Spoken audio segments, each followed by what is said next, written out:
नाम से बड़ा कोई मंत्र नहीं है। नाम मंत्र सर्वोपरि है। भैया जी, मंत्र का जो अनुष्ठान है उससे सिद्धि तो बहुत शीघ्र होती है, पर उसमें एक भय है। हम लोगों के मन में लालच के संस्कार अनेकों जन्मों के हैं, और जब सिद्धियां सामने आती हैं और कहीं धोखे से भी हमारी बुद्धि उधर चली गई, रिद्धि सिद्धि बहु प्रेरे भाई, बुद्धि लोभ दिखावे आई। और यदि उन सिद्धियों की ओर बुद्धि चली गई तो जो चरम लक्ष्य है भगवत प्रेम की प्राप्ति, भगवत प्राप्ति, उससे साधक वंचित हो जाएगा, मान बढ़ाई के चक्कर में पड़ जाएगा। पर श्री नाम महाराज, आहा क्या कहना, नाम महाराज ऐसे हैं, इनमें अनुभूति भले ही कुछ विलंब से हो, पर नाम महाराज किसी रिद्धि सिद्धि के प्रलोभन में फंसने देते नहीं है। इसलिए मंत्र जप भी करना चाहिए, हम नहीं कहते मंत्र जप मत करो, पर मंत्र जप सदा सर्वदा नहीं किया जा सकता, पर नाम जप निरंतर किया जा सकता है। इसलिए मंत्र जप भी करो, पर जोर नाम जप पर रखो। नाम से सद्य प्रेम की प्राप्ति होती है। एक नामनिष्ठ महापुरुष हैं, अभी हम लोग बीना गए थे तो उस यात्रा में उनका दर्शन किया। पंडित श्री हरदेव जी महाराज, भैया जी भी साथ में थे। उन्होंने एक अनुभव हमको एकांत में बताया। उन्होंने कहा कि राम में रकार का उच्चारण करने से अनंतानंत जन्मों के संचित क्रियमाण प्रारब्ध का नाश भस्म हो जाते हैं, और जब वो सब भस्म हो जाते र कहने से, तो आ कहने से विरहाग्नि प्रदीप्त होती है। रा आ, राम है ना, राम में आ है, तो आ का उच्चारण करने से भगवत दर्शन की व्याकुलता बढ़ती है, और माँ कहते कहते भगवान की प्राप्ति हो जाती है, लक्ष्य की प्राप्ति हो जाती है। तो रा आ म, राम कहते अनुभव है, इस प्रकार से जब राम नाम का उच्चारण होगा तो एक ही राम नाम के उच्चारण में भगवत प्राप्ति हो जाएगी। राम। और भैया जी कैसा विचित्र परिवार देखा, सबके होठ हिल रहे, सबके नाम जब चल रहा, पुत्र हो, पुत्री हो, पत्नी हो, घर में 11 अरब राम नाम विराजमान है। कितना? और ठाकुर जी स्वयं अयोध्या से चल के आए उनके यहाँ, चमत्कारिक ढंग से। संपूर्ण रामचरितमानस राम नाम में लिखी हुई, संपूर्ण श्रीमद् भगवद गीता राम नाम में लिखी हुई, पूरा शिव पुराण, पद्म पुराण, कितने पुराण राम नाम में लिखे हुए हैं। इस समय भक्तमाल जी राम नाम में लिखी जा रही है, और बालक बालिकाएं दिन भर राम नाम गूंजता रहता उनके यहाँ, कीर्तन होता ही रहता है।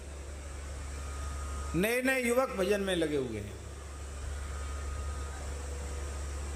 गृहस्थ हैं, गृहस्थ, एक बेटा एक बेटी, कम उम्र है, ज्यादा उम्र नहीं है, 50 की भी शायद नहीं होगी।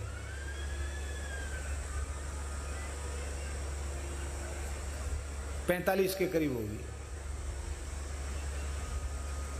और महाराज जी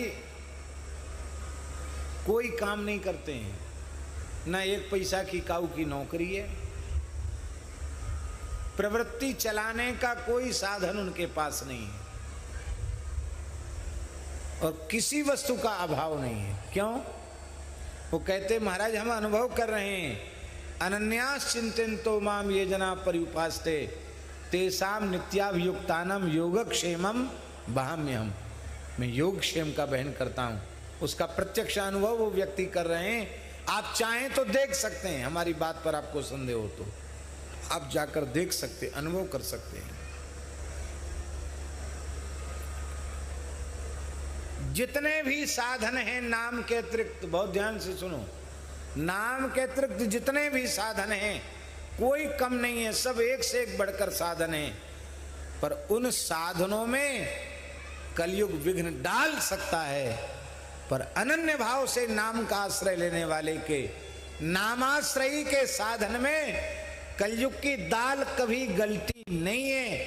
केवल नाम ऐसा है जहां कलयुग की कुछ भी नहीं चलती है। इसलिए भैया नाम सर्वोपरि है। मेरी प्रार्थना है माताओं से, ये ब्रज के गांव की माताएं खेत खलियान में भी काम करती हैं, घर में भी काम करती हैं, गैया भैंसन की सेवा भी करती हैं, बालकों की भी सेवा करती हैं, अपने परिवार की सेवा करती हैं। आप सब काम करें। हम देखते हैं गांव में, हम तो खूब रहे ना रुदायन गांव में, 8 रात 10 दिन रह जाते, आंखों से देखते कितना काम करती यहाँ की माताएं बहनें। खूब काम करो पर निरंतर भगवान नाम का जप करो। मेरी प्रार्थना है, रोटी बनाते हुए, झाड़ू लगाते हुए, बच्चों की सेवा करते हुए नाम बंद न हो। भाई लोग खूब काम करते हैं, खेत में खलिहान में खूब काम करते हैं। किसान है तो क्या करेंगे, मेहनत करेंगे तभी न कुछ खाएंगे। भाई लोगों से आग्रह है, निरंतर नाम जप का अभ्यास कर लें। प्रातःकाल जगने से लेकर सोने तक नाम की स्मृति बनी रहे। भीतर से बाहर से किसी भी पद्धति से नाम की स्मृति बनी रहे। बस इतना काम कर लो, फिर आप कहीं भी रह रहे हो और जो कुछ आपकी प्रवृत्ति का काम है आप कर रहे हो, करते रहो, कोई चिंता की बात नहीं, कहीं जाने की आवश्यकता नहीं। सर्व समर्थ महा महिमामय पतित पावन भगवान नाम ही आपको युगल सरकार के चरणों तक पहुंचा देगा, युगल प्रेम प्रदान कर देगा। सब कुछ नाम से होने वाला है। मेहंदी की पत्ती में लालिमा दिखाई पड़ती है क्या? कोई मशीन से उसका अर्क निचोड़ा जाए तो कैसा निकलेगा? लाल की हरा, हरा निकलेगा। और उस पत्ती को सिल पर धर के लोढ़ी से पीसो तो पीसने वाले के हाथ लाल हो जाएंगे। ऐसी भैया हरि नाम तो मेहंदी की हरी हरी पत्ती है और ठाकुर जी ने ये तो दे दी है सिल, ये है लोढ़ी। इस लोढ़ी के बीच में रख के हरि नाम की पत्ती को खूब रगड़ो रगड़ो, रगड़ते रहो रगड़ते रहो तो लाली मेरे लाल की जित देखूं चित लाल, लाली देखन मैं चली मैं भी हो गई लाल, मैं भी हो गई लाल, मैं भी हो गई लाल। एक लोहार की दुकान में लोहे का काम करने वाला, अपनी ही दुकान थी उसकी, गरीब आदमी, तो उसने, बच्चे ने मुझसे कहा, गुजरात की बात है, सौराष्ट्र की, हमारे पूज्य गुरुदेव का शरणागत परिवार भक्तमाली जी का, तो एक 15-16 साल के लड़के ने हमसे कहा कि महाराज जी हम तो दुकान में घन पीटने का काम करते हैं और फिर इतने थक जाते हैं काम करके आते हैं कि फिर खा पी के सो जाते हैं। महाराज की कृपा से हो जाता है, हम कैसे भजन करें? आपने नाम की महिमा बहुत सुनाई है।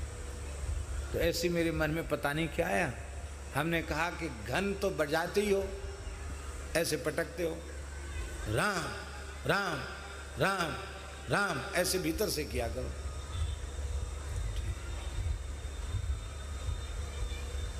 कुछ समय बाद पहुंचे तो मैंने ऐसे पूछा, मैंने कही कि कहो राम राम करते हो? इतना सुनते ही उसके नेत्रों से झरझर आंसू बहने लगे। बोले महाराज जी अब मैं घन बजाता हूं, कहीं से आवाज आती मुझे राम नाम सुनाई पड़ता है,